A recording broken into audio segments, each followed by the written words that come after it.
Coat vote लगा के बैठे हो सर, वकील साहब की तरह लग रहे हो। अब वकील तो नहीं हो ना? नहीं, वकील नहीं हूँ, पैसे लेकिन मेरा बीवी की पैरवी वकील की तरह कर रहे हो। पहली बार बना है, पहला चुनाव हो रहा है मानेसर में। आपके वार्ड को लेकर क्या विजन है आपका और क्या कुछ ऐसी समस्याएं हैं जिसको आप चाहते हो कि बहुत जल्द दूर करें हम? बाकी कैंडिडेट में और सुमन यादव में क्या अंतर है? कुछ ऐसी स्पेशलिटी अगर दर्शक जानना चाहते हैं, आपके वार्ड के लोग जानना चाहते हैं, तो उनके लिए क्या है? सुमन यादव में ऐसा क्या है जो बाकी कैंडिडेट में नहीं है? लेकिन हम पहले से ही मन में था, जब भी चुनाव आएगा अच्छा। तो हम बिल्कुल मैदान में आएंगे। ये सीट जब आ गई महिला की तो हमने बेहिचक अपनी धर्मपत्नी को, मैंने अपनी को मैदान में उतारा है। मानेसर नगर निगम का वार्ड नंबर 17 आजकल राजनीतिक अखाड़ा में तब्दील हो गया है। एक तरफ भारतीय जनता पार्टी के कैंडिडेट हैं तो दूसरी तरफ भारतीय जनता पार्टी के वो सिपाही हैं जिन्हें टिकट यहाँ नहीं मिली और निर्दलीय के तौर पर अपनी न केवल दावेदारी पेश कर रहे हैं बल्कि गांव से पंचायत कर पूरा समर्थन भी हासिल कर लिया है। आखिर किसका पलड़ा भारी होगा, कौन जीतेगा और क्या कुछ रणनीति है निर्दलीय प्रत्याशी की, तमाम मुद्दों पर चर्चा करेंगे। और ऐसे ही एक साथी हमारे साथ हैं जिनकी वाइफ निर्दलीय प्रत्याशी यहाँ से हैं। आज सिंबल भी मिलना है, इनको जाना भी है। मैंने कहा कि आज ही बात कर ले। स्वागत है सर आपका। सर धन्यवाद। सबसे पहले आपका चैनल का मैं धन्यवाद करूँगा कि जो आप आए। एक बार मैंने प्रत्याशी का जिक्र नहीं किया। प्रदीप भाई, मैं आपका तो जानता हूं, आप अपने प्रत्याशी के बारे में ज़रूर बता दो। और मैं इंट्रोडक्शन इसलिए प्रत्याशी का पूछ रहा हूं ताकि जो देखने वाले दर्शक हों उन्हें भी पता चल जाए कि कितनी पढ़ी लिखी भाभी हैं, क्या घर से बाहर निकलेंगी या केवल उनके नाम पर, रिजर्व आने के नाम पर फॉर्म भर दिया और सारा काम आप करोगे। मैं सभी को बता दूं कि मेरा वार्ड नंबर 17 से मेरी धर्मपत्नी सुमन यादव प्रत्याशी है और मैं लगभग 20 साल से राजनीतिक प्रक्रिया में, राजनीतिक मेरे जीवन, मेरे जो राजनीतिक जो गतिविधि है वो मेरा पूरा, मैं हमेशा सक्रिय रहता हूं। तो उसके 2008 में मेरी शादी हुई थी।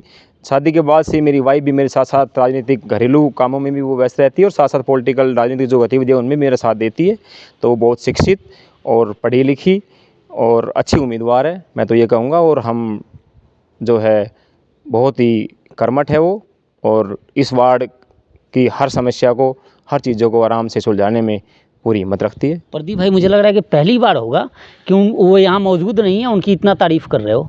अमून मुँह पे ही तारीफ़ करते होंगे। नहीं, बिल्कुल है जी। देखो, हमारा सारा परिवार वो देख रही है। जहाँ पॉलिटिकल चीज़ों में मैं बहुत इन्वॉल्व रहता हूँ, वहाँ भी हमेशा मेरा कंधे से कंधे में लगे। मतलब ये मान रहे हो कि मुझे तो संभाल ली, मेरा घर संभाल ली, अब वार्ड संभालेगी? बिल्कुल बिल्कुल संभालेगी जी वार्ड। मुझे पूरा विश्वास और भरोसा है कि वार्ड को संभालेगी पूरे। आप जितनी आपकी सूझबूझ है उनकी भी उतनी सूझबूझ है। क्या यहाँ की जनता उन पर भरोसा करेगी? बिल्कुल जनता भरोसा करेगी। मेरी भी, जो भी मेरी, जैसे हमारी भाई धर्मपत्नी है तो जो चीज़ें कुछ मेरे संज्ञान में, कुछ उसके में है, और दोनों मिलकर हम इस वार्ड को विकास की ओर लेके जाएंगे। कब ख्याल आया कि चलो, ये रिजर्व होने के बाद ख्याल आया? उससे पहले भी आपको आया था कि नहीं मैं अपनी पत्नी को चुनाव जरूर लड़ाऊंगा और कहीं ना कहीं राजनीतिक पद पे आप देखना चाहते थे? नहीं, बिल्कुल बिल्कुल जी। ये जो है वार्ड रिजर्वेशन तो अभी कुछ दिन पहले ही हुआ था, लेकिन हम पहले से ही मन में था, जब भी चुनाव आएगा तो हम बिल्कुल मैदान में आएंगे। ये सीट जब आ गई महिला की तो हमने बेहिचक अपनी धर्मपत्नी को, मैंने अपनी को मैदान में उतारा है। नाम भी बता दो सर। सुमन यादव।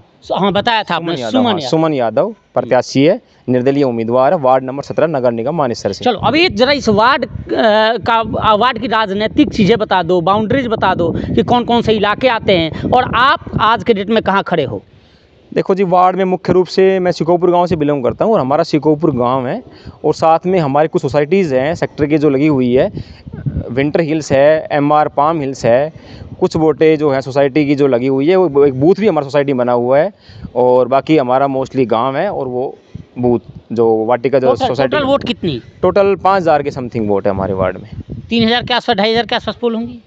नहीं, पोल मेरे हिसाब से देखो जी कम से कम 75% वोट पोल होनी चाहिए। 70। अच्छा, बिल्कुल। मतलब अच्छा, आपकी जो तैयारी है पोलिंग बढ़ाने के लिए और लोगों तक मैन टू मैन आपकी वर्किंग है? बिल्कुल बिल्कुल जी, हमारी वर्किंग चली हुई है। बिल्कुल हर वोटर के पास हम चाहते हैं कि कम से कम एक बार नहीं, कम से कम 5 बार हमारा हर वोटर के पास पहुँचे, ताकि हमारी दावेदारी मजबूत और वोटर से हम बात करेंगे, अभी हमें वोट दे और उसके साथ खड़े रहेंगे भविष्य में। निगम पहली बार बना है, पहला चुनाव हो रहा है मानेसर में। आपके वार्ड को लेकर क्या विजन है आपका और क्या कुछ ऐसी समस्याएं हैं जिसको आप चाहते हो कि बहुत जल्द दूर करें हम? देखो, वार्ड बनने के बाद फर्स्ट चुनाव है, बिल्कुल आप सही कह रहे हो। तो वार्ड में समस्या क्या है कि जैसे सबसे पहले तो जो साफ़ सफाई की समस्या है, बहुत गहरा मुद्दा है ये, क्योंकि हमारे जो देख रहे हैं हम गांव में नालियां साफ़ होती है, बहुत दिनों में होने के बाद कूड़ा वहीं पड़ा रहता है और दूसरा हमारे यहाँ पानी का एग्जिट पॉइंट नहीं है। सेक्टर रोड बन गए, गांव के चारों तरफ से रोड निकल गए, लेकिन जो गांव का पानी है गंदा पानी, उसकी निकासी प्रॉपर कहीं नहीं हो रही यहाँ पे। तो मेरा यही रहे, जैसे ही मेरे को यहाँ की जनता ने आशीर्वाद दिया तो मैं पूर्ण रूप से इस पानी की निकासी को, चाहे मैं STP का ट्रीटमेंट प्लांट लगाना पड़े यहाँ, और सफाई पूरा विशेष ध्यान देंगे और पानी की निकासी पे ध्यान देंगे, और बाकी गाँव की और कोई विजन आपका, चूँकि आप पढ़े लिखे हो, कोट वोट लगा के बैठे हो सर, वकील साहब की तरह लग रहे हो। अब वकील तो नहीं हो ना? नहीं, वकील नहीं हो, पैसे लेकिन मेरा बीवी की पैरवी वकील की तरह कर रहे हो। बिल्कुल, देखो वो तो मेरा कर्तव्य बनता है और मेरा धर्म भी बनता है। डर भी है क्या कि वो सुनेंगे कहीं कैमरे पे? नहीं, ऐसा कोई डर नहीं है। हाँ। वो बिल्कुल मैदान में है तो उसका बिल्कुल कंधे से कंधा मिला के साथ दूंगा और खड़ा रहूंगा उसके। ये मैं आप दावे से कह रहे हो कि वो रबर स्टैंप होने वाली नहीं है? नहीं। जीत हो रही है तो काम वो करेंगी। बिल्कुल करेगी जी काम, इसमें कोई नहीं है। महिलाओं का अधिकार है और उसको पूरा मान, जब सरकार दे रही है तो हमें क्या है, हम भी बिल्कुल उसको आगे कर रखे हैं और पूरा अपने पद का पूरा सदुपयोग करेगी और वार्ड का विकास करेगी। अगर मैं इस वार्ड की कास्टिज्म की तो चर्चा नहीं करनी चाहिए, लेकिन कई ऐसे आपके प्रत्याशी, विरोधी प्रत्याशी हैं, कई पार्टियों से हैं, वो तमाम तरह की अपने अपने हथकंडे अपना रहे हैं, कई बातें कह रहे हैं। आप समझ रहे होगे, मैं वो चीज़ आपसे नहीं सवाल पूछूंगा। उनको क्या कहोगे अगर 2 लाइन कहना हो तो? देखो, मैं तो यही कहूँगा जी, चुनाव 36 बिरादरी जो है वो हमारे साथ है। हाँ। और बिल्कुल सब तन मन से हमारे साथ लगे हुए हैं और हमें वोट देंगे, हमारे ऊपर विश्वास करेंगे और हम वार्ड चुनाव जीतेंगे। ये नहीं कहोगे कि भाई आपसी चुनाव 4 दिन का है, भाई आपसी भाईचारा खराब ना करें, वो भी तो हमारे भाई हैं। हाँ, जो कुछ कह रहे हैं। बिल्कुल देखो, वो तो जी मेरी प्रायोरिटी हमेशा पहले भी रही है मेरे जीवन में। चुनाव होता है, भाईचारा है, तो चुनाव को हम किसी तरीके से उलझाएं ना, चुनाव तरीके से रुके, विकास के मुद्दे बात करें, कैंडिडेट को देखे कौन किस लेवल का है, कौन क्या कर सकता है।